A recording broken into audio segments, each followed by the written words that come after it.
In the mid to late 70s, a group consisting of some of the top pool players of the era came together to discuss the state of professional pool. As these individuals discussed how to elevate the prominence of the sport, one man came forth with a vision to organize the amateur side of the game. That man was Terry Bell.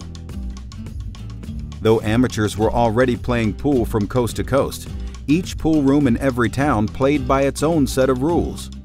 Everywhere we went, we saw people that loved to play. They played by different rules, even the professional tournaments, for example. We pretty much make up the rules at each tournament. His reasoning seemed simple enough. Without fans who understood the game, how could professional pool thrive? It seemed to me what was missing here was nobody was looking to spend any money to organize the amateurs. And of course my concept was, how do you have stars if you have no fans? Bell had established himself as a solid road player, winning numerous titles in the late 70s, including the Birmingham Open, Memphis Classic, and Houston Open. But Bell's idea fell on deaf ears amongst his peers, with the exception of a player he had known casually from various tournaments, Larry Hubbart. Hubbart was a well-known player during the 70s, winning the 1976 U.S. Open, the 1977 World 9-Ball Championship, and the 1978 World 8-Ball Championship. The meeting, as I remember, was Harry McConnell and Richie Florence. They're up there talking about, getting that they had some investors ready to put some money into the sport and so on, and they were going to put on 3 or 4 of these $150,000 tournaments and so on. And I basically raised my hand and I suggested, do you think we should funnel some of this money towards organizing the amateurs? And quite frankly, everybody looked at me like I was a stone idiot. And Larry was the only one in the room who said, he's right, this is the type of thing that we really need to be talking about. But that's it. But I do remember that meeting, and it might have been a little bit of a turning point for Larry and I. Despite the less than enthusiastic response to Bell's concept, the two forged a bond that would not only shape their lives, but the future of pool. It was here that the concept of the American Pool Players Association, also known as the APA, was born. Like many entrepreneurs, Bell and Hubbart struggled to get their concept off the ground in those early years. Slowly but surely, their concept began to blossom, member by member, team by team. In 1981, the APA hosted their first national championship with a whopping $12,500 total prize fund.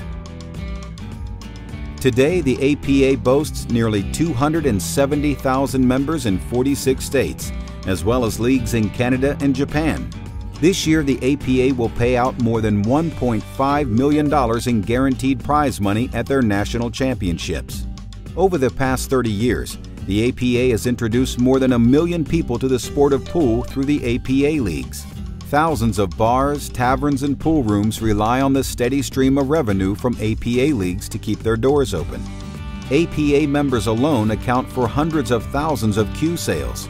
In addition, the APA has been one of the few billiard organizations who've been successful at bringing major corporate sponsors to the sport, like Anheuser-Busch, Jack Daniels, Molson, and R.J. Reynolds Tobacco.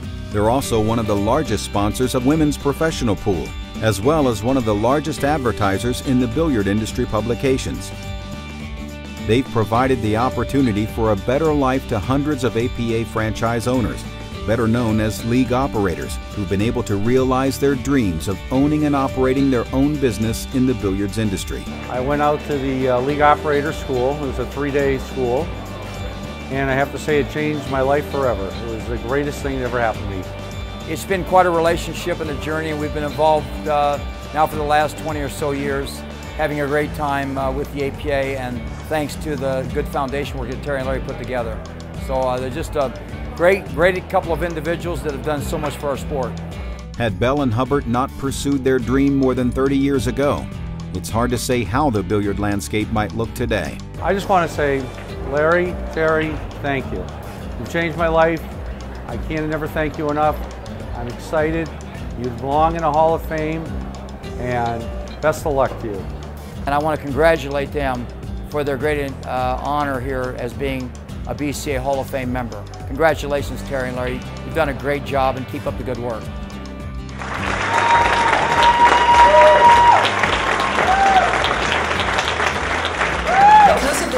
game, and their dedication and hard work over the years, they've created an ever-growing and successful business which has had a positive effect on every other area of the billiards industry. You know, I think occasions such as this are really not about an individual or individuals, but rather it's about an achievement. And obviously the achievement in this case is APA.